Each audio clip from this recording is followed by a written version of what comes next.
리버풀이 이번 시즌 슬롯 감독 체제에서 프리미어리그와 챔피언스리그 두 대회에서 최고의 성적과 경기력을 보여주고 있는데, 리버풀이 가지는 가장 큰 힘은 슬롯 감독이 경기 내에서 그리고 스쿼드 운영적인 측면에서 보여주는 유연함에 있거든요. 슬롯 감독이 특히나 이번 시즌을 시작할 때 수비형 미드필더가 없다는 것이 가장 큰 문제였잖아요. 그런데 흐라번베르를 수비형 미드필더로 기용하면서 최고의 모습을 보여주기 시작했습니다. 이것도 본인이 가지고 있는 스쿼드 내에서 흐라번베르라는 선수를 어떻게 활용할지에 대한 계획을 정말 유연하게 세워놓은 모습을 볼 수가 있어요. 어떤 거냐면, 흐라번베르가 전형적인 수비형 미드필더는 아니잖아요. 그러다 보니까 수비할 때는 맥알리스터가 내려와서 흐라번베르를 보조해줄 때가 있습니다. 혹은 맥알리스터가 못 내려올 때는 소보슬라이가 내려와서 보조해주는 모습을 볼 수가 있죠. 그리고 상황에 따라서는 예를 들어서 맥알리스터가 내려왔을 때 흐라번베르가 중앙 미드필더 라인에서 볼을 끌고 올라가는 능력이 탁월한 선수잖아요. 그러다 보니까 소보슬라이가 약간 왼쪽으로 빠지고 흐라번베르가 올라가면서 본인의 전진 능력을 활용할 때도 있어요. 그러니까 흐라번베르를 고정적인 수비형 미드필더가 아니라 왼쪽에서는 맥알리스터, 오른쪽에서는 소보슬라이, 상황에 따라서는 아놀드가 가운데로 들어오면서 3백이 만들어지니까 아놀드가 올라갈 때 코나테가 흐라번베르 옆에서, 혹은 로버트슨이 흐라번베르 옆에서 이렇게 유연하게 흐라번베르를 좌우에서 도와주면서 밸런스를 맞추니까 흐라번베르가 본인의 수비적인 능력과 전진 능력을 잘 발휘하면서 수비 라인 앞을 보호하는 수비형 미드필더 역할을 완벽하게 수행하고 있는 거죠. 그리고 이러한 유연한 슬롯 감독의 전술적인 능력이 프리미어리그 지난 라운드였던 풀럼전에 정말 완벽하게 나타납니다. 풀럼전에 사실 리버풀이 경기력이 초반에 그렇게 좋지 않았었고요. 심지어 로버트슨의 퇴장까지 나와버렸죠. 그런데 풀럼이 심지어 선제골까지 기록한 상황에서 로버트슨이 퇴장을 당했어요. 사실 이런 상황에서 경기를 운영하기가 정말 어렵잖아요. 한 선수가 없는데 상대가 심지어 선제골로 앞서 나가고 있는 상황입니다. 그런데 여기서 처음에 슬롯 감독이 어떤 선택을 하냐면, 조고메스를 왼쪽으로 배치를 하고요, 흐라번베르를 아예 포백의 가운데로 내려버립니다. 그래서 로버트슨이 퇴장당하자마자 슬롯 감독이 손가락 4개를 펼치면서 흐라번베르가 가운데로 들어와라 라는 손동작을 해요. 그러니까 포백에서 로버트슨이 빠졌으니까 조고메스를 왼쪽으로 보내고 흐라번베르가 한 칸 내려오라는 뜻이죠. 그러면서 곧바로 리버풀이 별다른 교체 투입 없이 흐라번베르가 내려오는 아놀드, 흐라번베르, 반다이크, 조고메스 포백이 형성됩니다. 그런데 여기서 이제 문제는 리버풀이 1대0으로 끌려가고 있다는 거죠. 그러다 보니까 슬롯 감독 입장에서도 조금 더 한 명이 없지만 공격적인 축구를 추구를 해야 되잖아요. 그래서 저렇게 포백을 했다가 한 1분, 2분 뒤에 바로 전술을 또 바꿔요. 어떻게 바꾸냐면, 아놀드를 한 칸 올려서 윙백에 배치를 하고요, 학포를 왼쪽 윙백으로 배치합니다. 그 다음에 디아스와 살라를 가운데에 두면서 투톱으로 변화를 하고요,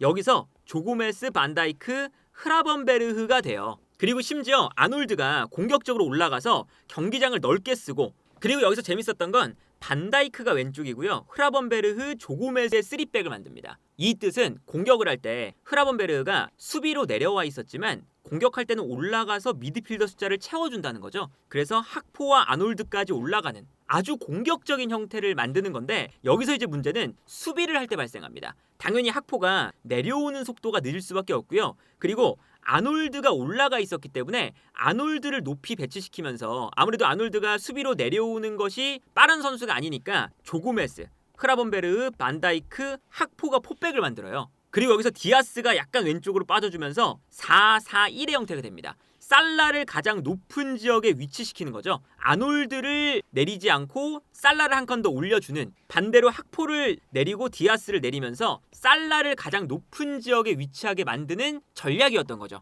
사실 이게 퇴장을 당했을 때 바로바로 나오긴 힘든 전략이지만 바로 1분 뒤에 이런 전략을 취하기 시작합니다. 그래서 곧바로 이렇게 선수들의 배치가 바뀌어요. 반다이크, 흐라번베르, 조고메스가 3백이고 왼쪽에 각포, 오른쪽에 아놀드가 윙백처럼 움직이기 시작합니다. 그래서 경기를 하다 보면 이런 형태가 나오는 거죠. 3백과 각포를 중심으로 오른쪽 내 아놀드까지, 최전방에 살라와 디아스의 투톱, 3-4-2의 형태가 됩니다. 그리고 여기에 더해서 공격을 할 때는 각포와 아놀드가 높게 올라가 주니까 살라, 디아스, 각포, 아놀드 4명의 선수가 앞쪽에서 수비에 부담감을 주게 되고요. 이때 3백의 가운데 있는 흐라번베르는 한 칸 올라와서 3명의 미드필더 숫자까지 채워주는, 공격할 때 적은 숫자로 가장 최대한의 효율로 상대를 부담스럽게 만들 수 있는 전형을 찾아 나갔어요. 그런데 여기서 문제는 아까 말씀드린 것처럼 수비할 때는 각포가 내려와서 포백을 만들어주고요. 아놀드가 있고 디아스도 한 칸 내려와서 4명의 선수가 돼요. 그래서 4-4-1, 살라를 수비 가담시키는 건 비효율적이니까 살라를 최전방에 두는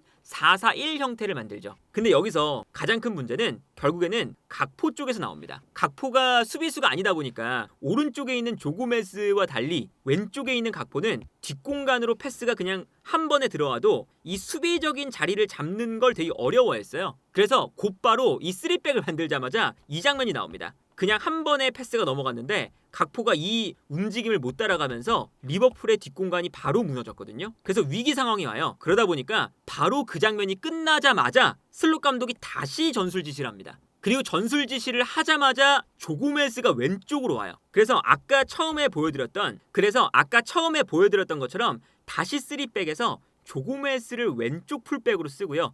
아무래도 각포가 불안하니까 반다이크, 흐라번베르, 아놀드의 포백으로 다시 복귀를 합니다. 그리고 앞쪽에 살라, 디아스, 학포 3톱이 다시 만들어지죠. 그러니까 결국에는 수비 라인을 안정화를 시키면서 한 명의 선수가 없을 때 무리하게 공격을 하다가 역습을 허용하는 것을 최소화시키는 전형으로 다시 돌아간 거예요. 그리고 여기서 재밌는 건 뭐냐면 공격을 할 때 평소에 본인들이 하는 것처럼 아놀드가 가운데로 들어오고 흐라번베르, 반다이크, 조고메스 3백이 됩니다. 그리고 여기서 아놀드가 살짝 가운데로 들어오면서 플레이를 하게 되는데 이때 흐라번베르흐와 조고메스가 가운데로 들어갔다가 나왔다가를 반복하기 시작해요. 특히나 이 흐라번베르가 수비형 미드필더 자리에 있을 때는 로버트슨이 있을 때 3백이 형성되면 아놀드가 들어올 때 소보슬라이, 커티스 존스, 아놀드의 뒤에서 수비적인 역할을 수행을 하는 거잖아요. 그런데 현재 로버트슨이 없으니까 조고메스를 왼쪽으로 보내서 로버트슨의 역할을 하게 만들고 흐라번베르가 1인 2역을 하게 되는 거죠. 반다이크의 오른쪽 수비수를 하는 동시에 본인이 원래 했던 수비형 미드필더까지 보게 됩니다. 그래서 이 흐라번베르에 의한 3백을 만들면서 흐라번베르가 수비형 미드필더와 3백 자리를 오가는 공격의 형태를 만들기 시작해요. 이러한 변화에는 당연히 흐라번베르의 전술적인 이해 능력과 수행 능력이 동반이 돼야 되죠.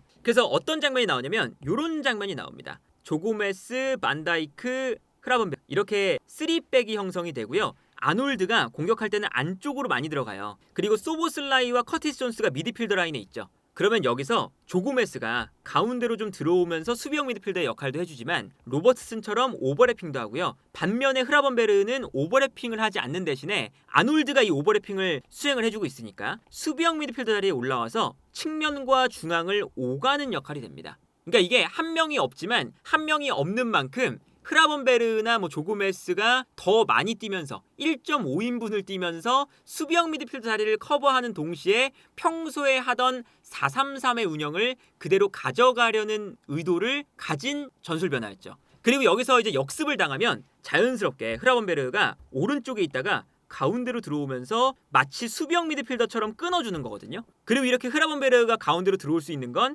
반다이크가 흐라번베르의 자리를 또 커버해줄 수 있을 만한 충분한 능력을 가진 센터백이기 때문에 가능한 전략이었죠. 그리고 저렇게 이제 바뀌자마자 리버풀이 평소에 하던 4-3-3의 경기 운영이 되는 거예요. 그러면서 한 명이 없음에도 불구하고 경기의 주도권을 리버풀이 잡아가기 시작합니다. 그래서 참 재밌는 게 이게 공격의 시퀀스를 보여주는 그래프인데요. 풀럼이 득점을 만들 때 풀럼 쪽에서 공격의 시퀀스가 많이 만들어져요. 그리고 퇴장을 당한 이후에도 리버풀보다 풀럼 쪽에서 공격이 많이 만들어지죠. 그런데 리버풀이 슬롯 감독이 계속 3백과 4백, 각포를 윙백으로 써봤다가 조고메스를 오른쪽에 둬봤다가 왼쪽에 둬봤다가 여러 가지 실험을 하다가 그게 딱 맞아떨어지는 순간 리버풀이 공격을 더 많이 하기 시작합니다. 주도권을 완전히 잡았어요. 그리고 후반전을 시작하자마자 본인들의 정상적인 경기 운영에 의해서 득점을 만들죠. 그 득점 장면이 각포가 슬롯 감독이 처음에 전술 변화를 줬었던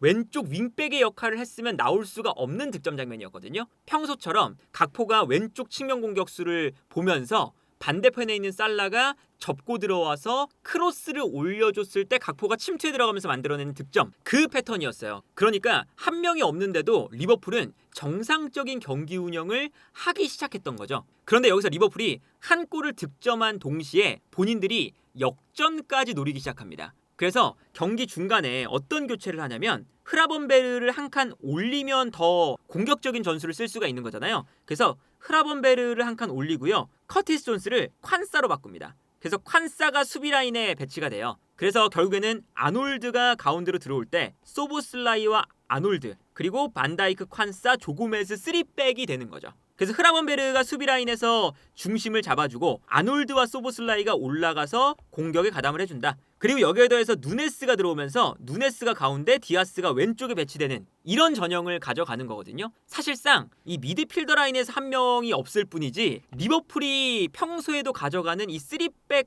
전략이거든요. 변형 3백 전략. 그리고 여기서 심지어 조고메스가 로버트슨처럼 오버래핑도 해주면서 공격에 숫자를 더해주는 모습까지 보여줘요. 그런데 여기서 이제 문제는 어떤 거냐면 콴사가 있을 때 조고메스, 반다이크, 콴사, 아놀드잖아요. 근데 이 오른쪽 라인이 아놀드도 수비가 약간 부족하고 콴사도 약간 수비가 부족하다는 거죠. 그러다 보니까 이 오른쪽 라인에서 문제가 생기기 시작합니다. 그래서 풀럼이 다시 달아나는 득점을 만들 때 이런 형태가 되거든요. 이 장면을 보시면 콴사, 반다이크, 조고메즈가 3백을 만들고 있고요. 이때 아놀드가 가운데로 들어가서 공격에 가담을 하고 있어요. 미드필드 라인에는 흐라번베르와 소보슬라이가 있는 형태죠. 그런데 여기서 풀럼이 리버풀이 가장 약한 부분인 오른쪽을 공략을 하기 시작합니다. 그래서 뛰어들어가는 이워비와 그리고 안토니 로빈슨이 있는데 여기서 콴사와 아놀드가 순간적으로 수비를 놓쳤어요. 예를 들면 아놀드 같은 경우에는 복귀 속도가 좀 늦었고요. 콴사 같은 경우에는 이워비를 바라보면서 안토니 로빈슨도 막는 상황이다 보니까 순간적으로 뒤로 뛰어들어가는 안토니 로빈슨을 놓쳤습니다.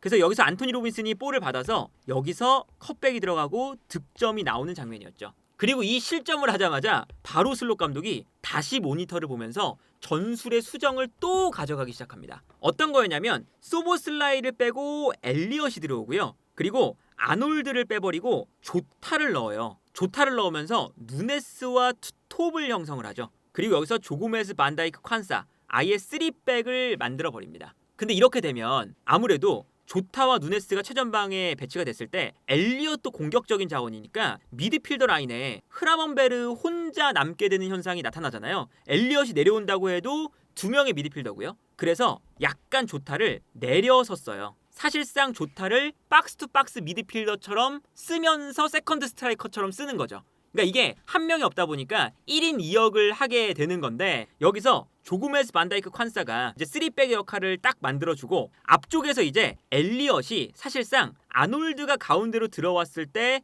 아놀드의 역할을 수행을 하는 거고요.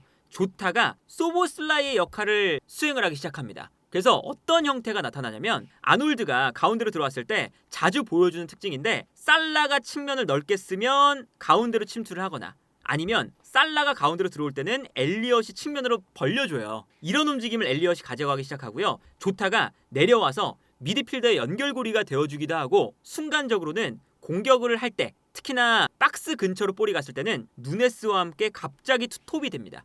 그러니까 이 조타의 움직임이 사실은 정말 이 리버풀의 전술 변화에서 가장 핵심이 되는 거였거든요. 미드필더도 됐다가 공격수도 됐다가. 그래서 득점이 나올 때 보면 누네스가 앞쪽에서 수비와 붙어있을 때 조타가 한 발 빠져있다가 올라가면서 이 공간을 쓰면서 득점이 나와요. 그러니까 이게 조타를 미드필더 및 공격수로 썼던 게 효과를 본 거죠. 그래서 이런 장면이 나옵니다. 이 장면을 보면 반다이크, 콴사 그리고 왼쪽에 조고메스가 이 3백을 만들고 있고 흐라번베르가 수비형 미드필더가 됐고요. 그리고 조타가 내려오고 엘리엇이 있는 3미들이 만들어져요. 근데 여기서 조타가 내려왔다가 다시 공격으로 올라가면 투톱이 되는 거죠. 그리고 여기서 공격을 할 때 보면 결국엔 상대에게 부담을 줄 수 있도록 엘리엇이 이 장면에서 측면으로 빠져 들어가고 있고요. 아까 말씀드린 것처럼 살라가 가운데로 들어오고 있습니다. 그리고 조타가 올라와서 공격 숫자를 맞춰주니까 누네스와 투톱, 반대편엔 디아스, 결국에 5명의 선수가 공격의 채널을 만들어서 공격을 하기 시작해요.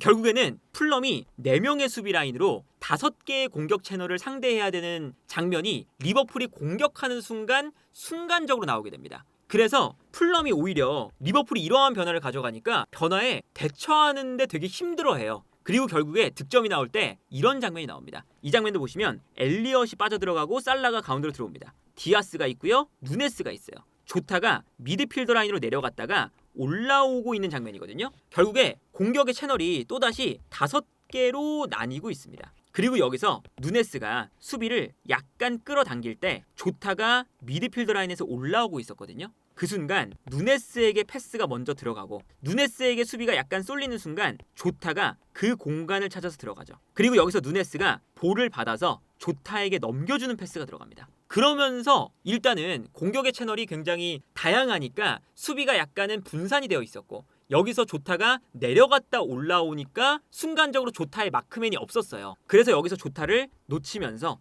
뒷공간으로 조타가 들어가고 수비가 빠르게 조타를 향해 달려들 때 역동작을 이용해서 조타가 센스 있게 한 명을 제껴냅니다. 그리고 여기서 조타가 제쳐낸 다음에 득점을 만들죠. 그러니까 이 일련의 과정들을 보면 얼마나 슬롯 감독이 실시간으로 전술 변화를 주는지를 알 수 있어요. 한 명이 퇴장당한 상태에서 공격적으로 해야 되니까 3백을 만들어봤다가 각포를 왼쪽 윙백으로 배치를 해봤다가 이게 수비적으로 너무 불안하니까 다시 각포를 올려서 우리가 할 수 있는 4-3-3의 전형과 가장 비슷한 포백을 만들고 경기 운영을 하기 시작합니다. 그러면서 경기 주도권을 가져오고 그러다가 본인들이 역전을 할 수 있을 것 같으니까 조금 더 공격에 힘을 주다가 오히려 역습을 먹혀서 다시 추가골을 허용하니까 다시금 밸런스가 맞는 엘리엇과 조타를 기용을 해서 조타가 공격과 중앙을 오가고 엘리엇이 측면과 중앙을 오가면서 중원의 밸런스도 맞추면서 공격을 할 때는 엘리엇, 살라, 누네스, 조타, 디아스 5명의 공격 라인이 쭉 퍼지는 아주 공격적인 전술을 동시에 사용을 한 거죠. 그러면서 경기를 다시금 동점으로 만들고요. 마지막에는 심지어 리버풀이 완전한 리버풀의 주도권을 가지면서 리버풀의 공격만 이루어졌어요. 그래서 11명이 있는 풀럼이 리버풀에게 밀려서 내려앉게 됩니다. 그리고 리버풀의 기세가 워낙에 좋다 보니까 경기가 끝난 이후에 오히려 슬롯 감독이 굉장히 아쉬워하고 풀럼의 선수들은 1점을 얻은 것에 대해서 굉장히 환호하는 모습이 나와요. 그리고 마지막에는 심지어 풀럼이 시간을 끌거든요. 그러니까 그 정도로 리버풀이 얼마나 변화무쌍하게 대응하면서 슬롯 감독 체제에서 이 경기를 어려움이 있더라도 90분 내에 해결책을 찾아서 해결을 하고 경기를 가져올 수 있는지를 보여줬던 경기였던 거죠. 그래서 최근에 이 슬롯 감독이 보여주고 있는 리버풀의 축구가 강력한 이유는 이 슬롯 감독의 변화무쌍한 힘에 있다고 볼 수가 있겠고요. 확실히 이 슬롯 감독은 괜히 프리미어리그에 입성하자마자 프리미어리그에서 압도적인 성적과 경기력을 보여주는 것이 아니다. 그리고 리버풀이 이적 시장에서 영입이 이루어지지 않았을 때 슬롯 감독이 가지고 있는 스쿼드로 더 좋은 경기력을 만들 수 있는 방법을 찾아낸다. 이것조차 지금 리버풀의 현 상황에서 가장 알맞는 감독이 슬롯 감독이 아니었을까? 그래서 이 슬롯 감독을 데려온 게 이번 시즌 리버풀이 가장 잘했던 영입이 아니었나 싶네요.